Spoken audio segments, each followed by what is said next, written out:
좋은 아침입니다. 하나님과 말씀과 오늘 다시 시작. 안녕하세요, 김배강 목사입니다. 오늘 함께 묵상할 말씀은 신명기 10장입니다. 중심 구절은 신명기 10장 12에서 13절입니다. 이스라엘아, 내 하나님 여호와께서 내게 요구하시는 것이 무엇이냐?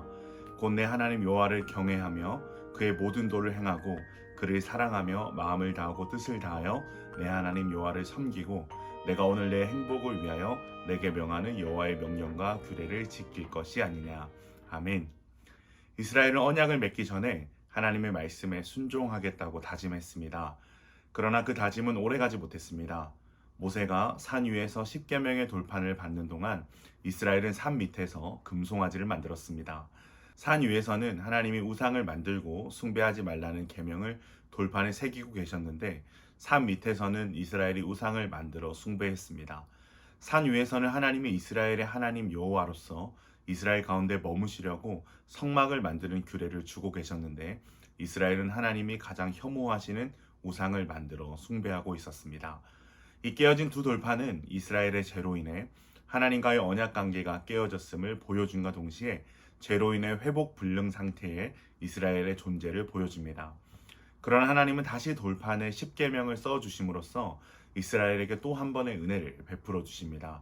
그리고 언약궤를 만들어 그 안에 돌판을 두고 보관하라고 하십니다. 이로써 시내산에 임하셨던 하나님이 법궤 위에 임하시고 그 임재는 불과 구름으로 나타났습니다. 아울러 하나님께서는 레위 지파를 특별히 구별해 세우셨습니다. 그 사건은 모세가 호렙산에서 내려온 이후에 우상 숭배의 주동자들을 진멸할 때에 여호와의 편에 있는 자는 내게로 나오라고 외쳤을 때 레위 자손들이 모여와 그들이 여호와 하나님을 대리하여 의로운 처형을 감당했기 때문입니다. 모세는 그들이 하나님께 헌신하게 되었으므로 복을 내리신다고 말했고 이후 레위 지파는 이스라엘 지파 중에서 구별된 지파가 되어 하나님을 섬기는 일로 생계를 유지하게 되었습니다. 이는 여호와가 그들의 기업이 되는 것이었습니다. 이러한 레위 지파의 구별은 하나님 은혜의 계속성을 보여주는 증거입니다. 레위 지파를 통하여 우상을 숭배한 악한 자들을 처단하고 하나님의 은혜가 이스라엘을 향해 계속적으로 흘러가게 한 것입니다. 이후 하나님께서는 레위 지파를 통하여 여호와를 섬기는 일을 전담하게 함으로써 이스라엘이 하나님의 은혜를 계속하여 얻을 수 있도록 한 것입니다.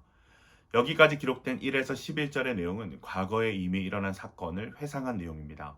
그리고 12절부터는 하나님의 요구가 기록됩니다. 12절 시작 부분에 한글 성경에는 빠져 있지만 원어 성경에는 기록된 접속사가 있습니다. 베아타라는 단어입니다. 이 베아타는 그러나 이제라는 뜻으로 과거 이야기에서 현재 상황으로 전환하는 역할을 합니다. 모세는 이스라엘이 과거에 범했던 금송아지 사건을 회고하고 나서 과거에 큰 은혜를 입었던 이스라엘이 앞으로 어떠한 삶을 살아내야 할 것인지에 대한 말씀을 하고자 합니다. 12절입니다.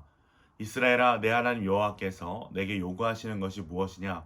곧 내 하나님 여호와를 경외하며 그의 모든 도를 행하고 그를 사랑하며 마음을 다하고 뜻을 다하여 내 하나님 여호와를 섬기고. 하나님이 기대하시는 이스라엘의 삶은 12, 13절에 하나님을 경외하고 그의 모든 도를 행하고 그를 사랑하고 마음을 다하고 뜻을 다하여 하나님을 섬기라는 것입니다. 이것은 그럴 만한 자격이 있어서가 아니라 그저 은혜로 택하여 주신 백성이 이스라엘에게 마땅히 요구되는 삶인 것입니다. 그러므로 이스라엘은 자신을 택하시고 용서하시는 하나님의 은혜를 늘 생각하며 마음의 할례를 통한 하나님께 순종하는 삶의 모습을 가져야 할 것입니다. 하나님 사랑에 대하여 말씀하셨으면 따라 나와야 되는 율법의 정신이 있죠. 네, 맞습니다. 이웃 사랑입니다. 하나님께서는 모세를 통해 과거 이스라엘이 애굽에서 나그네 생활을 하던 것을 상기시키시면서 그들도 고아와 과부를 사랑하고 나그네를 대접하는 생활을 하라고 말씀하십니다. 마지막으로 이러한 삶을 살아내기 위해서 이스라엘이 가져야 하는 신앙의 모습이 있습니다. 여호와를 경외하고 섬기며 의지하며 그의 이름으로 맹세할 것. 그리고 지나간 역사 속에 하나님이 행하신 놀라운 일을 늘 기억하며 하나님을 찬양하는 것입니다.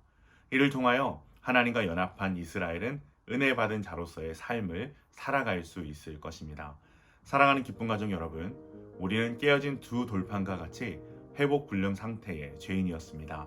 그러나 하나님께서는 그런 우리에게 더 큰 은혜를 베푸사 당신의 백성, 당신의 자녀 삼아주셨습니다. 그러나 여기서 끝이 아닙니다. 하나님의 택하심과 은혜를 입은 자들에게는 반드시 요구되는 삶의 내용이 있습니다. 마음을 다하고 뜻을 다하여 하나님을 섬기는 삶, 우리를 불쌍히 여기시고 은혜 베푸신 하나님을 생각하며 이웃을 사랑하고 섬기는 삶입니다. 그러나 그것은 우리의 힘으로 되어지지 않습니다. 하나님을 경외하며 의지하며 찬양하는 삶을 통해 이루어지는 하나님과의 깊은 연합 가운데 가능한 것입니다. 이 아침 먹고 사는 일에 바빠서 우리가 진짜 살아내야 할 은혜 받은 자에게 요구되는 삶을 놓치고 있지는 않은지 말씀 가운데 돌아보며 하나님께로 더욱 가까이 나아가시는 기쁜 가족들 되시길 주님의 이름으로 축원합니다.